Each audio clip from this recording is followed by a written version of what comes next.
Hey everyone!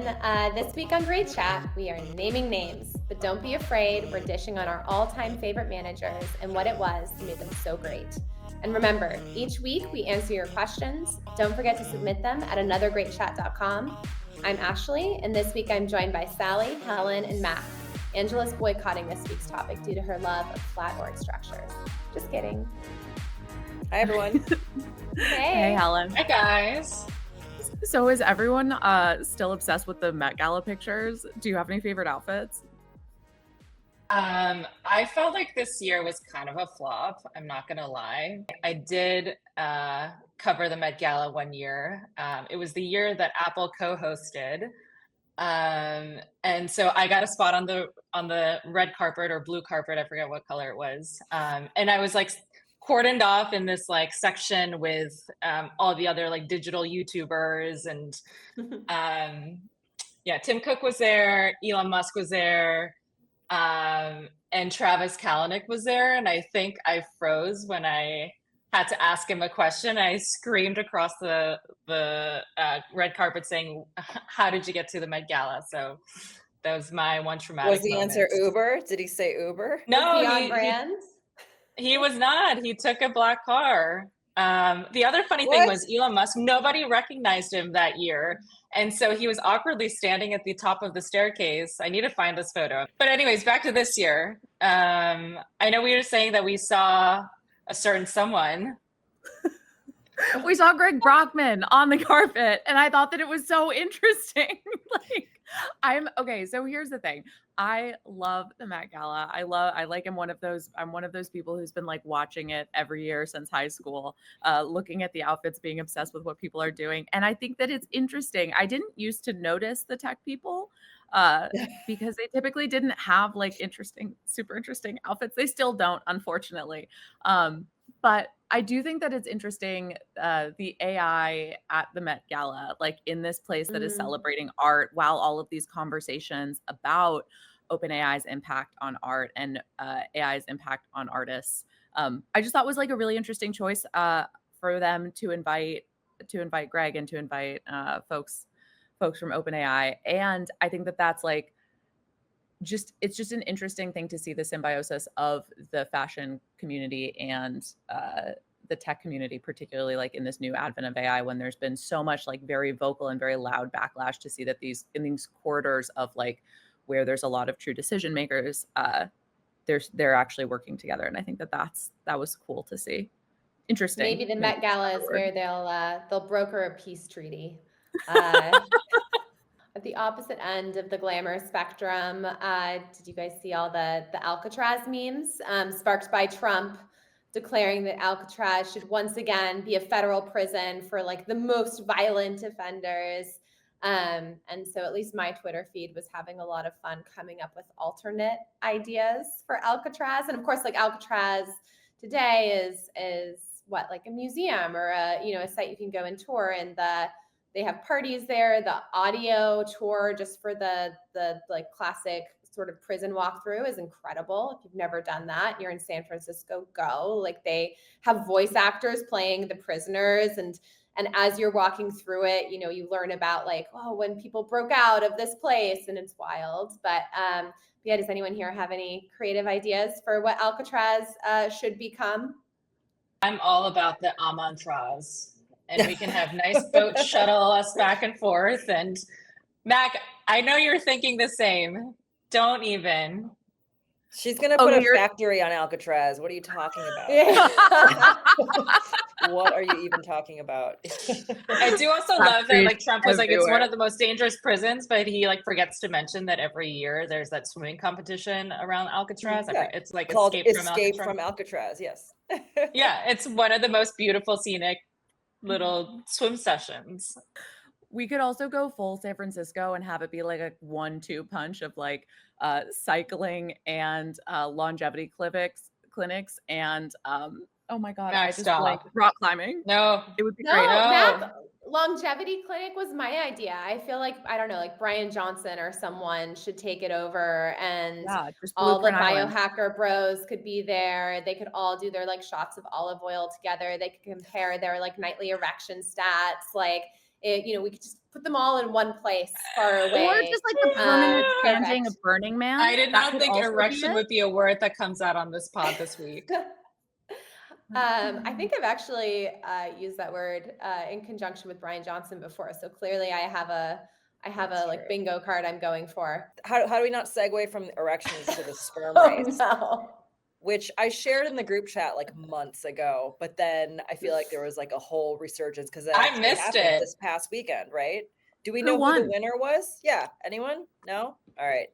It was like interesting, but not interesting enough to follow through on. Okay. Someone's going to have to explain. But I think most people don't have any idea what the sperm race is. Do you want to? I think it was like, who knows if they tacked on the narrative before or after, but it's like to have, more of a conversation dialogue around like fertility. And I think that does come up a lot more these days with regard to like declining birth rates and Yeah. generally Male fertility infertility. That's right. It takes two. Yeah. They're gonna race sperm to see like who, what sperm gets to the finish line faster. But the first race I think was like team based, so it was like USC students versus UCLA students, and they have a famous rivalry. So like, yeah. Anyways, I'll have to look that up after we record. Attach it in the show notes. Yeah, exactly. That's a good. Our sponsors are gonna love this episode. Yeah, 100%.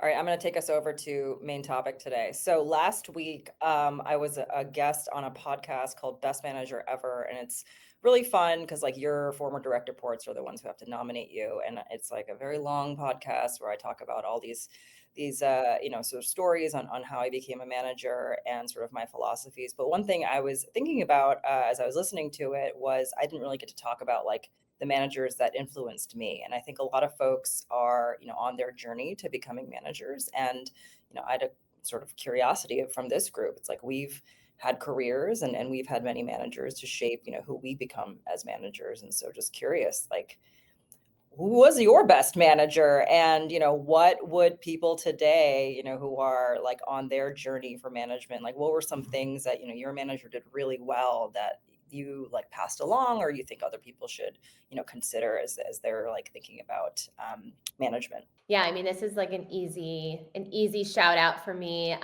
Best manager ever. And also kind of my only startup manager ever, but she would be the best even if I had had a bunch. Jen Grant, she was the VP of marketing at Box when I joined in 2009, when the company was about 50 people. I had been in an agency before that, a PR agency. So this was my first startup job. It was Jen's first marketing leadership job. She'd previously been at Google. Since then, she's been the CMO of Elastic and Looker through its acquisition to Google. She's now CMO at Dialpad. But I was 24. I was coming from an environment where everyone pretty much did the same job at an agency, just different levels. And so for anyone who's ever been in that environment, Helen, I know you have on more of the advertising side, it's very political, it's very hierarchical, it's kind of zero sum because you're all sort of competing in the same realm. And Box was a totally different world because I was the only person doing my job, which was communications. And Jen was the best manager because she just like believed in me so deeply and gave me just a lot of room. And I didn't know this term at the time, but what I now recognize is psychological safety. Like I had so much space to just like try crazy things. And honestly, the whole marketing team was like that. She gave that to all of us. Like it was just a place where you could take the biggest swings possible. There wasn't like a fear of like, the downside if it didn't work out. It was all upside.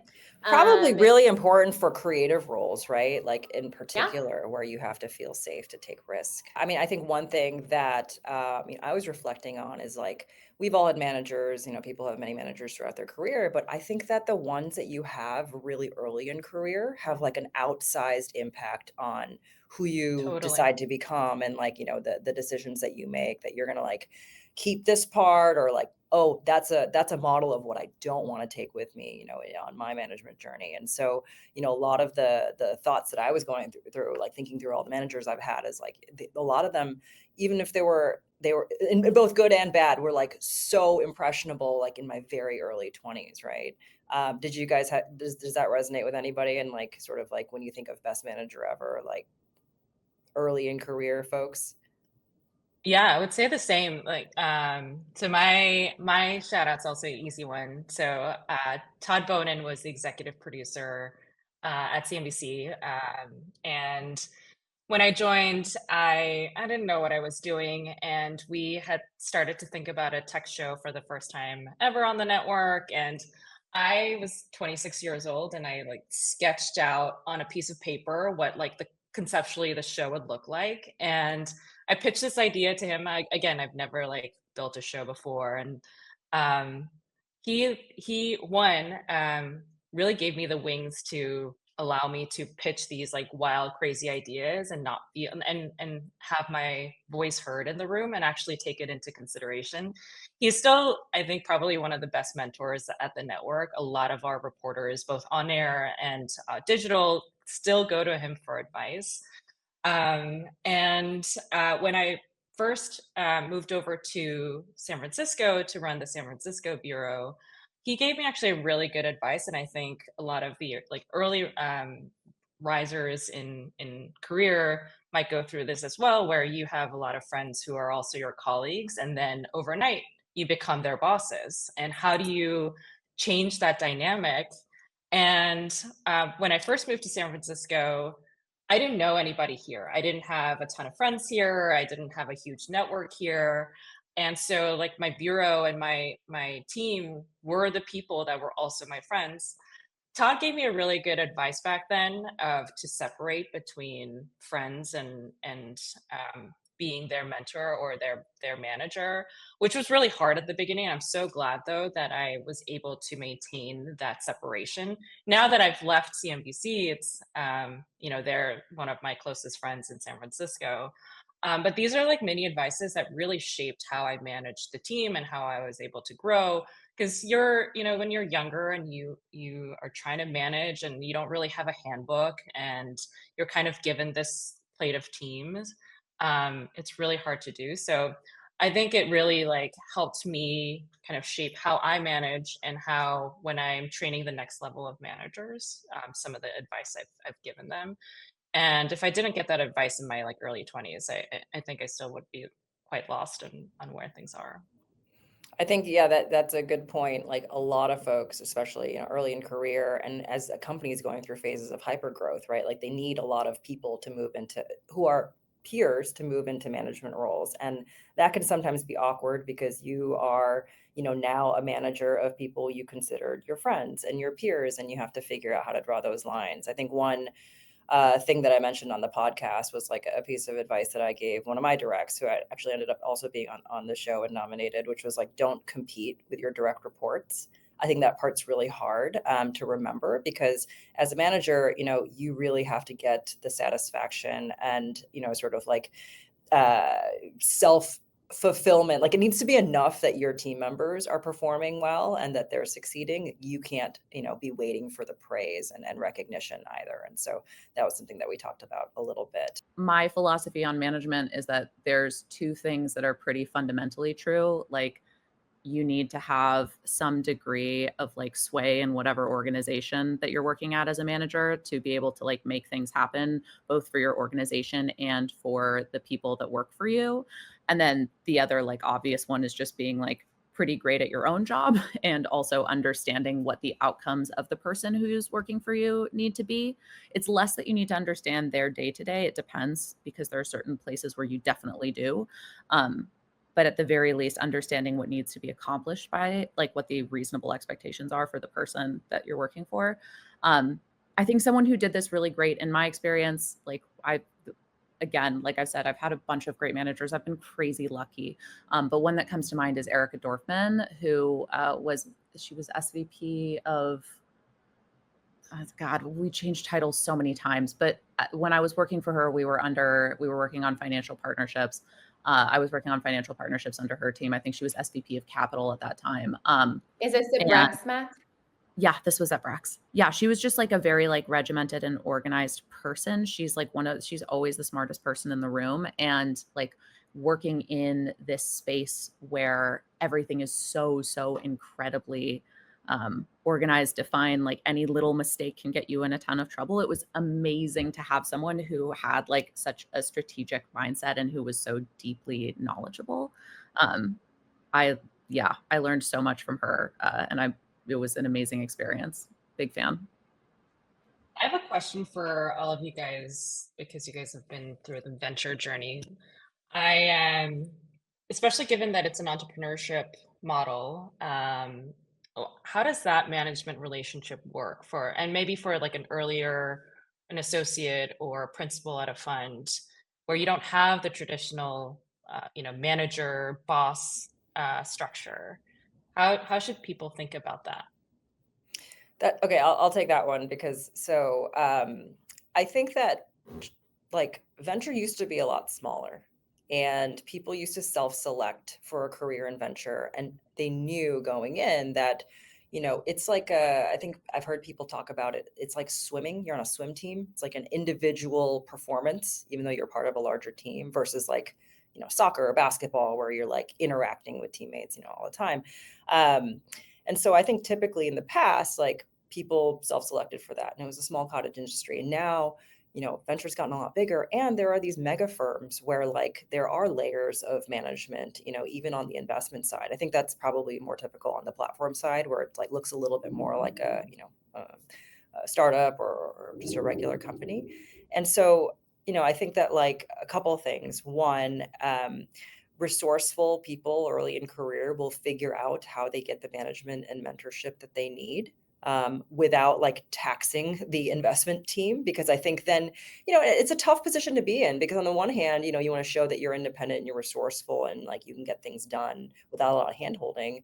On the other hand, like, I think if you are, you want to make sure that like you're getting feedback and that you're not running, 100 miles an hour in the wrong direction. And so I think there are so many needles to thread for people who are kind of early in their investment careers, right? And then like, especially if you're doing early stage investing, or like you don't really quite know if you're good at this job for many years, it's really tough. And I think that this is one reason why you're seeing a lot of young investors like do things like create big social media followings or launch a blog, like you're getting like these dopamine hits and you're getting these like pats on the back that you're doing a good job, because you might not be getting that either at your job formally, or like, just the time frame to figure out whether you're doing a good job is just so long. And I think people fundamentally like appreciate feedback. So I would say that, you should know yourself and know like what sort of environment you thrive in. And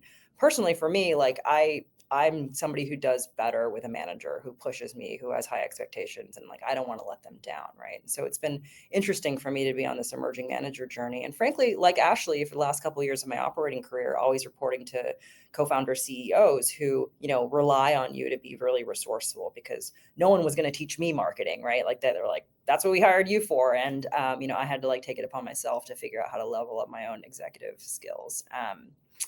So yeah, I mean, I would say like, I don't think that there's like a culture of management within the venture industry. At the larger firms, maybe a little bit, but I think it's generally people self-select that they don't need that. We're using the term manager, I think, in maybe a narrower way, right? Like a manager is someone who thinks about your career development, helps set goals for you, gives you feedback. I think there are kind of like three classes of potential like sort of bosses. And there's the manager, who I really think of as like the people manager, and great managers are amazing at spotting talent, developing talent, giving you the right like scaffolding to be successful. And then I think there are executives. I put that in a different class. Throughout my career, I've worked with people who are maybe not great managers, but they're fantastic executives. Like they're good at navigating, company politics and getting the resources they need for their team, and That's a and great sort of distinction.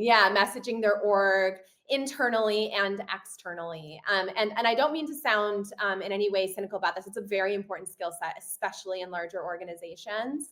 And then the last category I'd say is like a leader. And to me, like a leader is all about sort of setting the vision and direction and motivating people. And most CEOs fall into the leader bucket, right? You're not going to get much management from a CEO. They don't have to be a great executive because they're the top boss.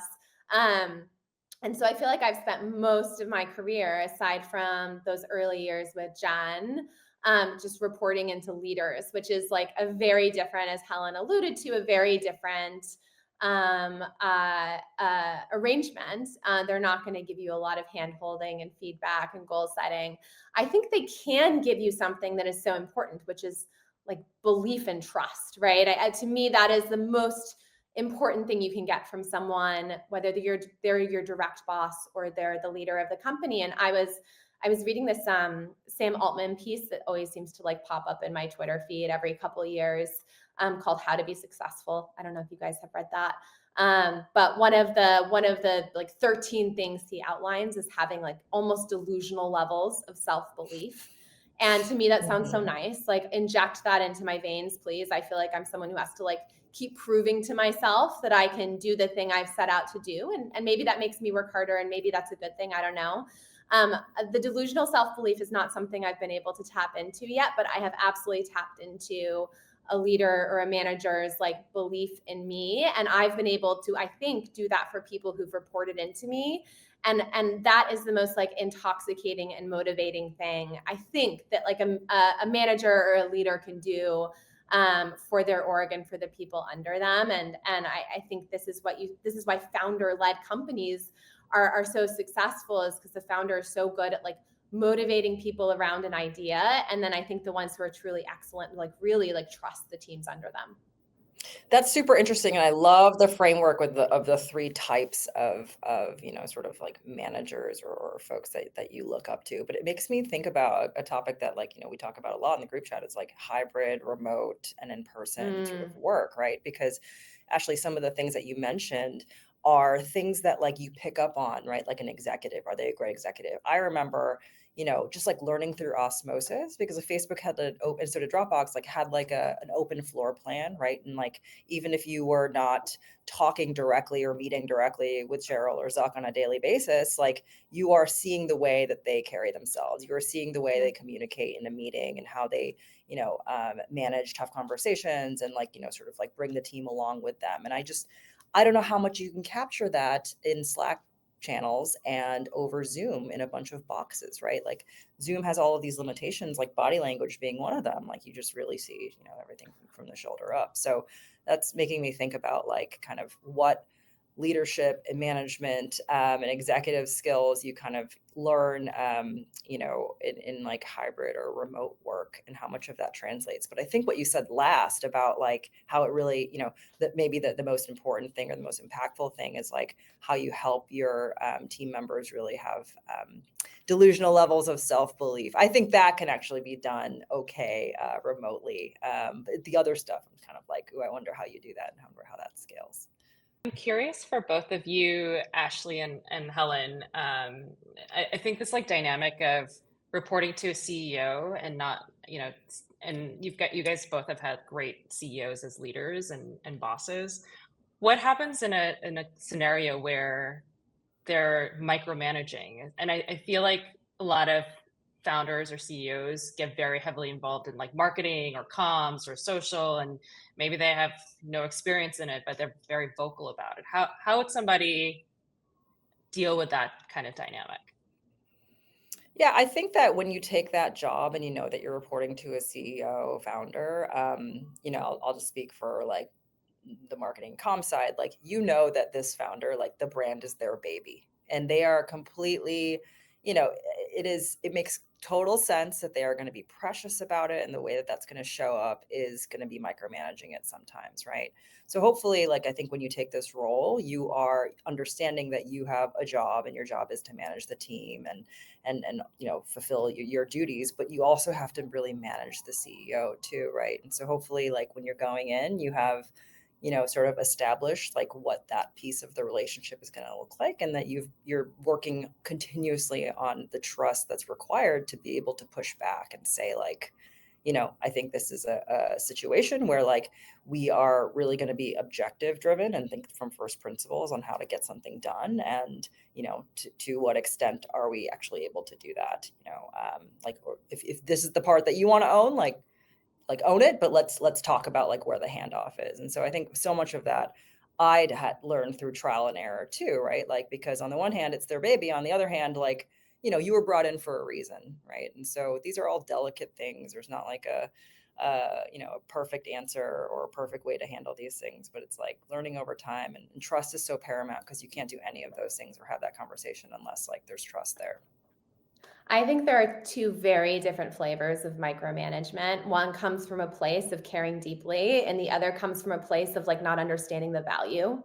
And so, if a founder is meddling, it's because they're like, you can imagine if they're meddling with their CMO or their marketing leader, and they just like don't think you're running the right campaigns or don't think you're delivering enough value, and you're spending a lot of time justifying your existence and your budget and your org. That would drain me so much. I love working with founders who care deeply about storytelling and comms, and like bring on all the critique, bring on all the debates. I mean, this was an accidental scenario with Box. When I joined Box, I didn't even know what I was selecting for, but Aaron was a phenomenal storyteller, still is today. And I loved those debates, and we would be G-chatting at like 2 a.m. in the morning about, what we could do ahead of what this competitor was gonna like, and some might call that micromanagement. For me, that was so fun to be like in the trenches and that sort of exchange of energy and ideas. I love Chamath, my next CEO, someone who is very good at like, creating tension and having a more antagonistic stance in the venture industry. I mean, I think his platform is very different today, but at the time I joined Social Capital, he was constantly out there talking about why venture needed to be focused on solving like bigger, harder problems, and why sort of the status quo wasn't sufficient and was thinking too small. And so a lot of his communication style there was around like, let's poke the bear a little bit and introduce a new way of doing things. And then when I went to Glossier, I mean, Glossier had grown out of Emily's personal brand and her writing into the gloss. And she had a very different perspective where, she was such a visual thinker and had a much more holistic approach to storytelling than what I had experienced previously. And so like, I loved that back and forth. And so I really do think like micromanagement from a place of like caring deeply, which Helen, I think is what you were talking about, is like, bring that on. That's so fun. And I would never work for a CEO where they didn't care deeply. They didn't care enough about like my function to want to like get into the details or to have opinions on the output. Okay, so should we go to our rapid fire? Let's do it. This Q&A is brought to you by Mercury, the fintech used by over 200,000 startups to simplify your finances. Okay, the question this week is, what's the best company to join in San Francisco right now? I'm 28, not married, live with a boyfriend, and work at a 50-person startup. My job is fine, but I'm starting to look around. Seems like there are so many new exciting startups, but unclear if I will regret making the jump after a few months. Has anyone worked at a startup smaller than 50 people? I have not. My smallest was 100. Mac. You're up. I have not been looking super actively at the job market. I think that this answer completely depends